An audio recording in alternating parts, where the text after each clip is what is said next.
Pemerintah Kota Banjarmasin menggelar kegiatan pisah sambut Komandan Kodim 1007 Banjarmasin, Kolonel Infantri Oki Andriansyah Adiwirya dengan Komandan Kodim 1007 Banjarmasin yang baru, Letnan Kolonel Infantri Ilham Yunus di Aula Kayu Baimbai, Balai Kota Banjarmasin, Jalan R.E. Martadinata, Banjarmasin Tengah.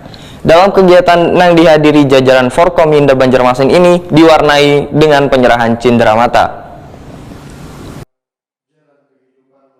Pemerintah Kota Banjarmasin menggelar kegiatan pisah sambut Komandan Kodim 1007 Banjarmasin, Kolonel Infantri Oki Andriansyah Adiwirya dengan Komandan Kodim 1007 Banjarmasin yang baru, Letnan Kolonel Infantri Ilham Yunus di Aula Kayu Baimbai, Balai Kota Banjarmasin di Jalan R.E. Martadinata, Banjarmasin Tengah, Kamarian, Kamis 7 April 2022. Dalam kegiatan yang dihadiri pula jajaran Forkopimda Banjarmasin ini diwarnai dengan penyerahan cenderamata. Wali Kota Banjarmasin Ibnu Sina Wayatakuni Prima TV berharap Dandim nang baru bisa membantu pemerintah kota dalam menangani pandemi COVID-19 serta menjaga keamanan dan kenyamanan warga Banjarmasin. Ibnu Sina mengaku sangat mengapresiasi kinerja Kolonel Infantri Oki Andriansyah Adiwirya yang menjabat selama 9 bulan 10 hari karena telah memberikan banyak sinergitas yang baik dengan pemerintah kota, terutama wayah gencar-gencarnya melaksanakan pencapaian vaksinasi lansia wan kekanakan di Banjarmasin.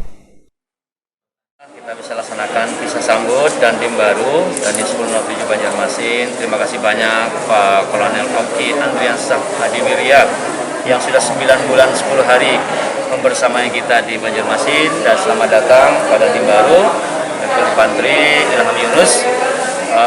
Mudah-mudahan sinergitas yang ada selama ini terjadi dan juga di Forkopimda, baik di lapangan kita vaksinasi, masalah COVID dan lain sebagainya, termasuk juga kegiatan-kegiatan lain, MMD dan juga kegiatan yang menunjang pemerintah kota, pembangunan Kota Banjarmasin bisa terus dilaksanakan.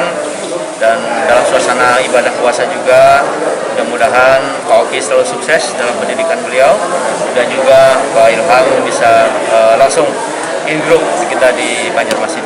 Jadi saya kira sinergitas selama ini sudah tercipta dengan baik, kita tingkatkan, kita jaga, kita rawat sama-sama.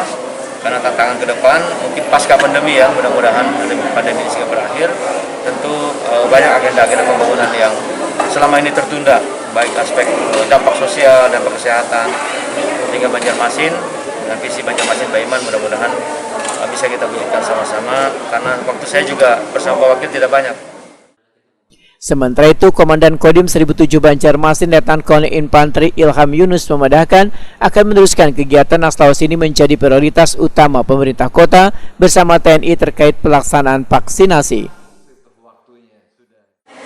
Terima kasih, tentunya kami selaku pejabat yang baru, Komandan Tim 1007 Banjarmasin, apa yang telah kami sampaikan tadi pada saat bisa sambut bahwasannya kehadiran TNI Angkatan Darat, khususnya Kodim 1007 Banjarmasin, itu harus hadir memberikan solusi di dalam mengatasi kesulitan rakyat masyarakat di sekelilingnya, sehingga kami siap untuk membantu program-program mensukseskan program-program pemerintah daerah.